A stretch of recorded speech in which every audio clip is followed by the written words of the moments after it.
ഓരോ ദിവസവും മാറിമറിയുന്ന കാലാവസ്ഥയാണ് ഇപ്പോൾ നമ്മുടെ മുന്നിലുള്ളത്. കാലാവസ്ഥാ വ്യതിയാനം മൂലം ജീവൻ നഷ്ടമാകുന്ന അനവധി പേരുടെ കണക്കുകൾ ഓരോ ദിവസവും പുറത്തു വരികയാണ്. ലോകത്തിന്റെ പല ഭാഗങ്ങളിലാണ് കാലാവസ്ഥാ വ്യതിയാനം മൂലം ഓരോ സംഭവ വികാസങ്ങൾ, ഓരോ ദുരന്തങ്ങൾ ഉണ്ടായിക്കൊണ്ടിരിക്കുന്നത്. ഇപ്പോഴിതാ ഫ്രാൻസിന്റെ അധീനതയിലുള്ള മയോട്ടെ ദ്വീപിൽ ഈ ചിഡോ ചുഴലിക്കാറ്റ് ആഞ്ഞടിച്ചിരിക്കുകയാണ്. വിചാരിക്കുന്നത് പോലെ അത്ര നിസ്സാരക്കാരനല്ല ഈ ചിഡോ. 11 പേർ മരിച്ചുവെന്നാണ് ഔദ്യോഗിക സ്ഥിരീകരണം. എന്നാൽ നൂറുകണക്കിന് ജീവൻ പൊലിഞ്ഞിട്ടുണ്ടാവുമെന്നാണ് അധികൃതരെ ഉദ്ധരിച്ച റോയിറ്റേഴ്സ് റിപ്പോർട്ട് ചെയ്യുന്നത്. കഴിഞ്ഞ 90 വർഷത്തിനിടെ ഈ പ്രദേശത്തുണ്ടായ ഏറ്റവും വിനാശകാരിയായിട്ടുള്ള ചുഴലിക്കാറ്റാണ് ചിഡോ.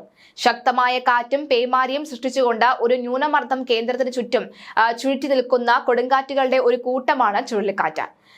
ചിഡോ ചുഴലിക്കാറ്റിന് ഇതിനോടകം തന്നെ ദ്വീപ് സമൂഹത്തിൽ വൻ നാശം വിതച്ചു എന്നാണ് റിപ്പോർട്ട്. വീടുകളും ആശുപത്രികളും സ്കൂളുകളും തകരുകയും മരങ്ങൾ പിഴുതെറിയപ്പെടുകയും ചെയ്തിട്ടുണ്ട്. നിലവിൽ തന്നെ അടിസ്ഥാന സൗകര്യങ്ങളുടെ സ്വഭാവമുള്ള ദ്വീപിനെ സംബന്ധിച്ച ചുഴലിക്കാറ്റുണ്ടാക്കിയ ആഘാതം വലുതാണ്. മൊസാംബിക്കിന്റെയും അതുപോലെ തന്നെ മഡാഗസ്കറിന്റെയും തീരങ്ങൾക്കിടയിലുള്ള ഈ ദ്വീപിലേക്ക് രക്ഷാപ്രവർത്തകരെ അയച്ചിട്ടുണ്ട് എന്ന് ഫ്രാൻസ് അറിയിച്ചിട്ടുണ്ട്.